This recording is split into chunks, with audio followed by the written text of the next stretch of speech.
Hello, it is Monday, January 2nd, 2012 at 5:43 p.m. Central Standard Time. I want to talk to you about this system that's been going through the upper Midwest. It's kind of up here in Minnesota. This is last night, in the night hours, what we're seeing. And then today, let's see, we're going to switch it over to here. Today we've got the same thing going on. And when I hopped on, the first thing I saw was this bright flash here in Chicago. And that's at January 2nd at 1713 UTC. Here's a little closer. I want to talk about that first. Here's a little closer view of that. We got to go back a ways here. It goes from 1716, still on at 1720, and flashes off at 1723. See it there?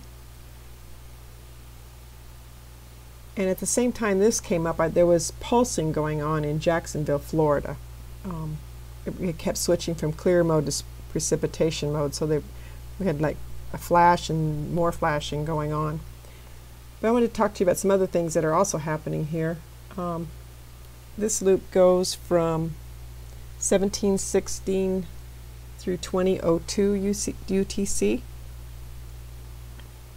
Well, 1959, 1713 to 1959. And you can see that that system's still moving through here. It's shifted over a little bit, but basically it's still running in the same area. Here's a closer view of it. Let me start it. No, backwards.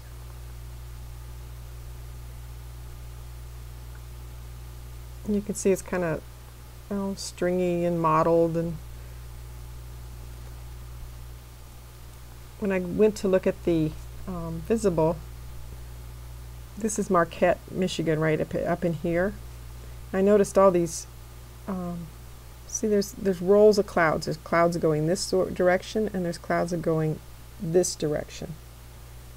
And then I also noticed that there seems to be a stream of clouds coming from this lake up here in Canada. So what starts out as other clouds becomes kind of almost just a single source pouring into here. Here's a little further out view of it.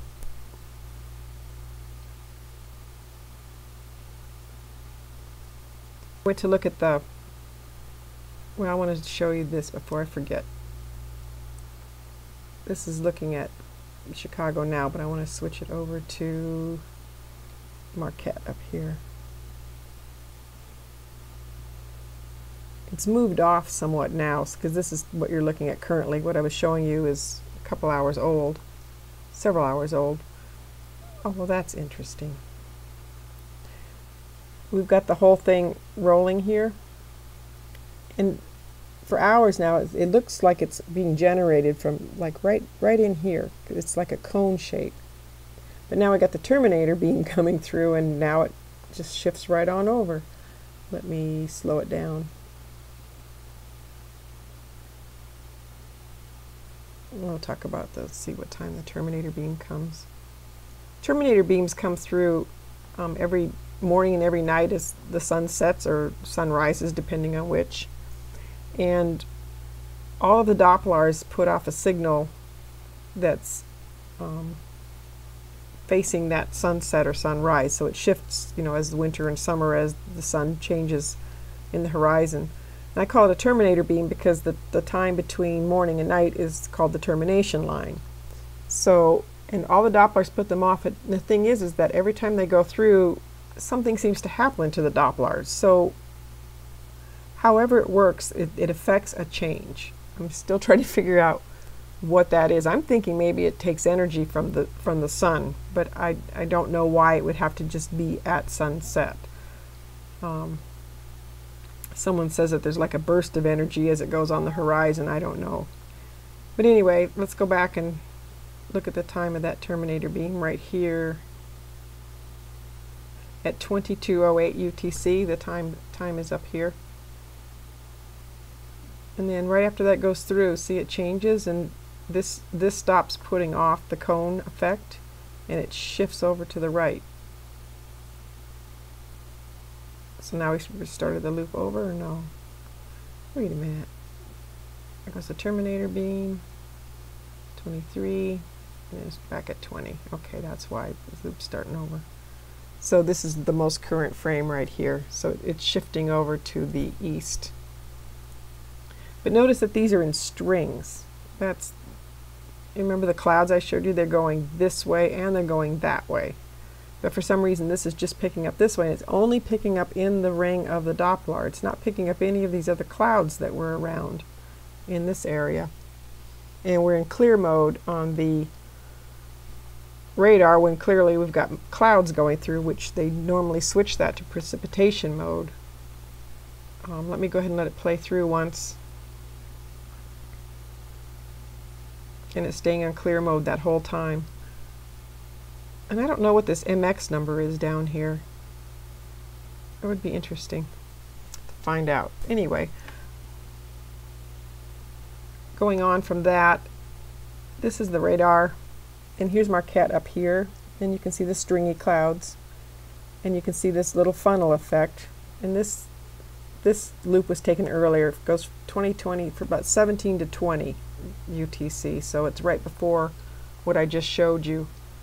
But also up here in Duluth, Minnesota, notice this beam coming out right there. And when it comes out, it seems to put out clouds down here, and they're stringy too. Watch it, there it goes, and see it just builds up. And I'm not sure where this is being generated from either. It's just kind of rolling and rolling and rolling.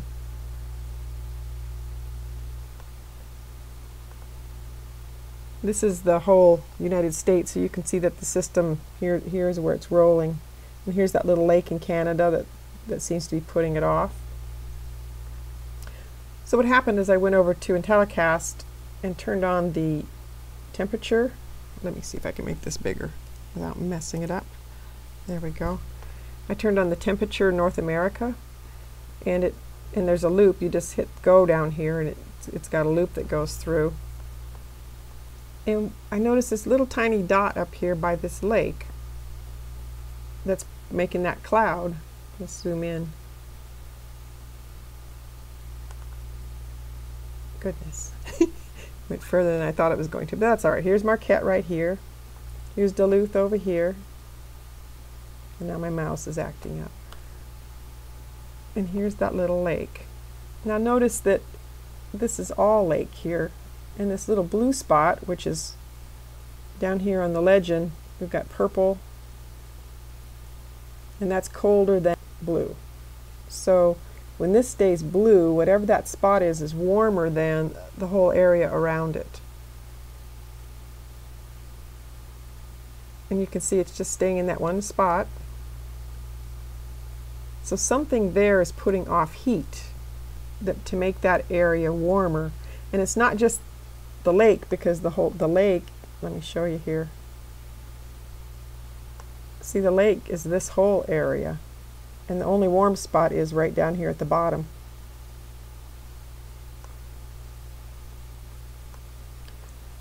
So I'm going to turn it back up so that it's denser. Yeah, a little bit more so you can see that lake behind it. Let's see. That's, now back up one. So I went on Google Earth. Let's go ahead and make this half. And I went and located where this little dot is, and it's called Lake Nipigon, and it's west of a town called, see if I can do this, Magdallarmid. It must be an Indian name. Macdlarmid. And by going, and zooming in here, yeah, there it goes again, just taking off on its own. A rogue mouse. You're able to, let me make it just a little bit more transparent. There we go. I was able to identify exactly where it was on the lake, but I'm pretty sure the lake's frozen over right now because it ends up in the water that the heat is being generated from, and it's right here.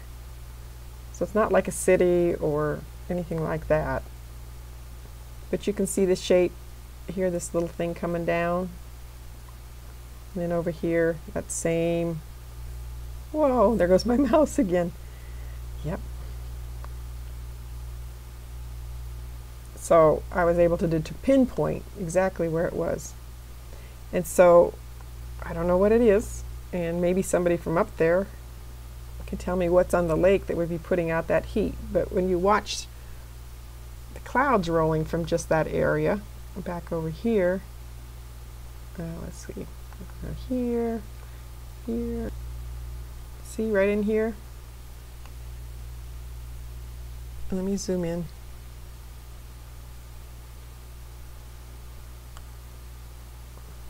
See how it's rolling right out of that lake? You can't see the lake right now though. Let's see, this one I think you could. Yeah, but we're going to be so pixelated, but let's go look anyway. So I can make that point and start it. And you can see it right there. It was all clouds going into nighttime.